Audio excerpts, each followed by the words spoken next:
సగబెట్టిన కేసీఆర్, ఎగబెట్టిన కాంగ్రెస్. తెలంగాణ భవన్లో బుధవారం బీఆర్ఎస్లో చేరిన వర్ధన్నపేట మాజీ ఎమ్మెల్యే ఆరూరి రమేష్ని ఆత్మీయ ఆలింగనం చేసుకుంటున్న పార్టీ వర్కింగ్ ప్రెసిడెంట్ కేటీఆర్. చిత్రంలో party deputy floor leader Harish Rao, మాజీ మంత్రులు ఎర్రబెల్లి దయాకర్ రావు, సత్యవతి రాథోడ్, జనగామ ఎమ్మెల్యే పల్ల రాజేశ్వర్ రెడ్డి, ఎమ్మెల్సీ పోచంపల్లి శ్రీనివాసరెడ్డి.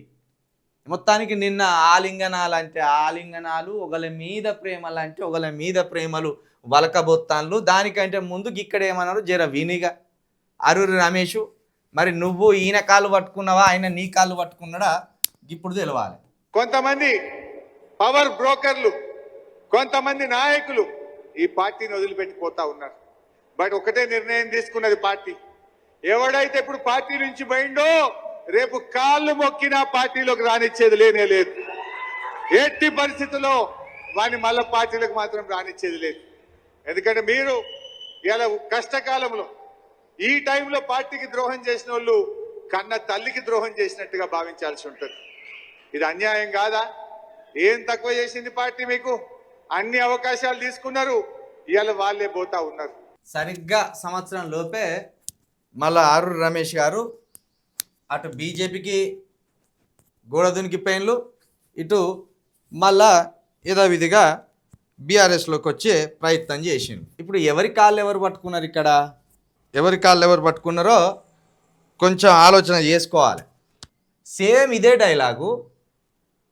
డైలాగును కేటీఆర్ కూడా కొట్టిండు. కొంచెం ఆ వీడియో కూడా దొరికితే బాగుండేది. కేటీఆర్ ముఖం ఎక్కడ పెట్టుకునేటోడో కూడా తెలిసేది.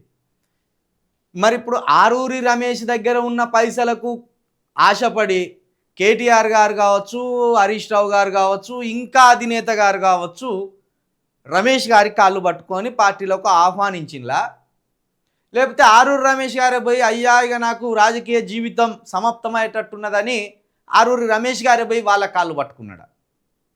కాళ్ళు పట్టుకున్నా మేము పార్టీలోకి రానియమని మీరు అన్నారు. మరి ఇది కార్యకర్తలను వంచడం కాదా?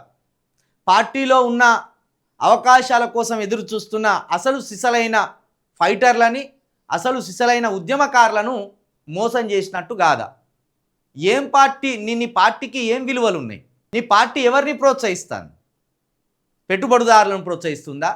కోటాను కోట్లకు పడగలెత్తిన వాళ్ళను ప్రోత్సహిస్తుందా? పార్టీని మోసం చేసిన వాళ్ళనే మళ్ళీ పార్టీలకు తీసుకొని మీరు అవకాశాలు ఇస్తారా? గతంలో రాకేష్ రెడ్డి గారు కూడా గిట్లనే మాట్లాడిండు.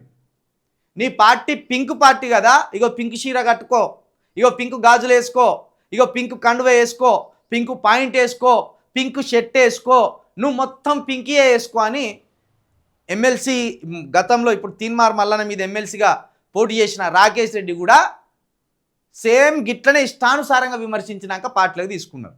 అంటే మీకు సురుకులు పెట్టి మిమ్మల్ని ఇష్టానుసారంగా దుర్భాషలాడి మీ పార్టీని మోసం చేసి, మిమ్మల్ని మోసం చేసి, మిమ్మల్ని ఇష్టానుసారంగా ఖండాలుగా ఖండిస్తేనే మీ పార్టీ అవకాశాలు ఇస్తుందా? లేకపోతే కోటాను కోట డబ్బులు పట్టుకొని వస్తే మీ పార్టీ అవకాశం ఇస్తుందా? మీరు ఆలోచించుకోవాలి. కాళ్ళు పట్టుకున్నా ఎవరిని రానియమన్న నువ్వు, మరి నువ్వే పోయి కాళ్ళు పట్టుకొని రా రమేష్ అని గుంజినవా? ఆయనే కాళ్ళు పట్టుకుంటా సార్ అని ఆయన వచ్చిండా? ఇక మీరే నిర్ణయించుకోవాలి.